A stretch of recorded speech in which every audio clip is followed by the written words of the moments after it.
আসসালামু আলাইকুম। এই দেখেন দুইটা আম দেখছেন? আর এটা কি ক্ষেত দেখেন? এটা হলো বেগুন ক্ষেত। বেগুন গাছের নিচে আম কখনো কল্পনা করা যায়? হ্যাঁ, আমাদের গ্রামে কল্পনা করা যায়। যেখানে সেখানে আমাদের গ্রামে আম পড়ে থাকে। এই যে বেগুন গাছগুলো দেখতেছেন, এই বেগুন গাছগুলো কয়েকদিন আগেই লাগাইছিল। এই বেগুন গাছে হয়তো পর্যাপ্ত পরিমাণে সার পড়ে নাই, বেগুনগুলো নষ্ট হইতেছে। তো একটা বেগুন দেখলাম ছোট বড় সবগুলি কেমন পচা পচা ধরে গেছে। পরে আমার ভাই বললো এগুলোতে সার ঠিকই পড়ছে, কিন্তু এগুলোতে ওষুধ পড়ে না, ওষুধ দিলে ঠিক হয়ে যাবে। তো বেগুন গাছে যদি ওষুধ না দেয় তাহলে বেগুন এরকম নষ্ট হতেই থাকে। তো এই অনেক বড় বেগুন ক্ষেতের মধ্যে এই দুইটা গাছেই ছোট ছোট মাত্র বেগুন ধরছিল। এগুলো আমাদের দেশে লরি বেগুন বলে।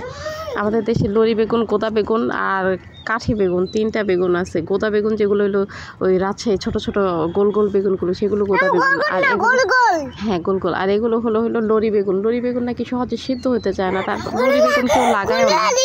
কিছু সংখ্যক লোক লরি বেগুন লাগায়। তো এগুলো আমাদের হলো দুলুভাই লাগাইছে। দুলুভাইয়ের সেই লরি বেগুনের ক্ষেতটা অনেক বড়। দুলুভাই লরি বেগুনের ক্ষেত করে, পাশাপাশি বাঙ্গি ক্ষেত করে, সাথে তরমুজের ক্ষেত দেখছিলাম, কিন্তু তরমুজ এখন আর নাই, সেই জন্য তরমুজের গাছগুলো তুলে ফেলছে। বাঙ্গি গাছগুলো আপনারা তো দেখছেনই।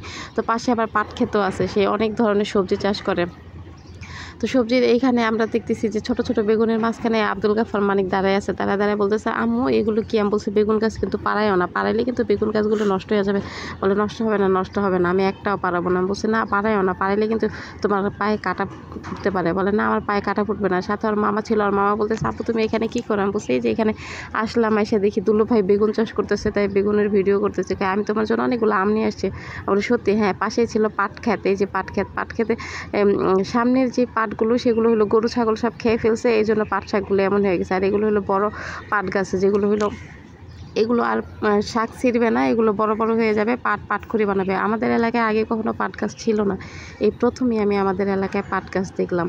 আগে পল্লী এলাকায় পাট গাছ বেশি হইতো, আমার নানি বাড়ির ওইদিকে পাট শাক লাগাইতো, পাট গাছ লাগাইতো। তো এবার খেয়ারা অঞ্চলেও লাগাইছে। তো আমার ছেলে বলতেছে, আম্মু পাট শাক তুলে আমরা চলো নিয়ে যাই। আমি বলছি না, শাক তুলে কী করবো? আমরা তো চলেই যাবো কালকে ঢাকায়। বলে না, ঢাকায় শাক নিয়ে যাবো। আমি বলছি শাক নিয়ে কী করবো? ঢাকায় শাকের অভাব নাই, চলো আমরা চলে যাই। বলে না না, দেখো না কত সুন্দর শাক। এই বললেও পাট গাছের ভিতরে ঢুকে পড়ছে। না ঢুকো না, ওই যে পাশে ওর আব্বুকে দেখা যাইতেছে, ওর আব্বু পাটটা বাগানের ওই পারে। তো বলতেছি যে ঢুকো না, এই যে আশেপাশে যে ছাগলগুলো পাট শাক খাইছে, মানুষ দেখলে বলবে না তুমি খাইছো, চলো বাসায় চলে যাই। কারণ না, আমি যাবো না, আমি আরেকটু খেলবো। তো এইখানে ওর মামাকে ধরে বলতেছে, মামা আমাকে পাট গাছের ভিতর ঢুকাবে? আমি বলছি না, পাট গাছের ভিতর ঢুকানো যায় না, চলো আমার বাসায় চলে যাই। এমন সময় বলতেছি কি, আম্মু দেখো যে ছাগল দেখা যায়, ছাগলগুলো পাট শাক খেয়ে ফেলতেছে। বলে বলছে না, তুমি যাও না, ছাগল পাট শাক খাইলে তোমাকে দিবে গুতা। পরে বলছে আচ্ছা ঠিক আছে, যাবো না। পরে আমরা বাসার দিকে যাচ্ছে তো আমার ছেলে বলতেছে, আম্মু এটা কি? আমি বলছি এটা কি? এটা কিছুই না। বলে হ্যাঁ এটা কি, তুমি ভালো মতো চোখেই দেখো না। বলছি কি? বাঙ্গি খেতে ছাগল বাঙ্গি খাচ্ছে। আর কি করতেছে?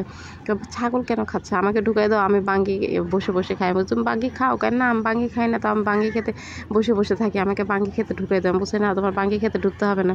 তারপর সে জোর করে বলতেছে, না আমি এটার ভিতরেই ঢুকবো, দেখো কিভাবে ঢুকতে হয়। ছাগল ঢুকে সব বাঙ্গি খেয়ে ফেলতেছে। আহারে, বাঙ্গি খেতে বাঙ্গির কি অবস্থা! আর ছাগল সব বাঙ্গি খাইতেছে, আর আমরা ঢাকার মানুষ বাঙ্গি পাই না। তো আমার ছেলে বলতেছে, আম্মু দেখো সব খেয়ে ফেলতেছে। আমি খাক, চলো আমরা চলে যাই। পরে আমরা এই যে চলে যাচ্ছিলাম, এদিকে দেখি আম গাছে অনেক বিশাল আম ধরে আছে, মানে পুচ্ছি আম।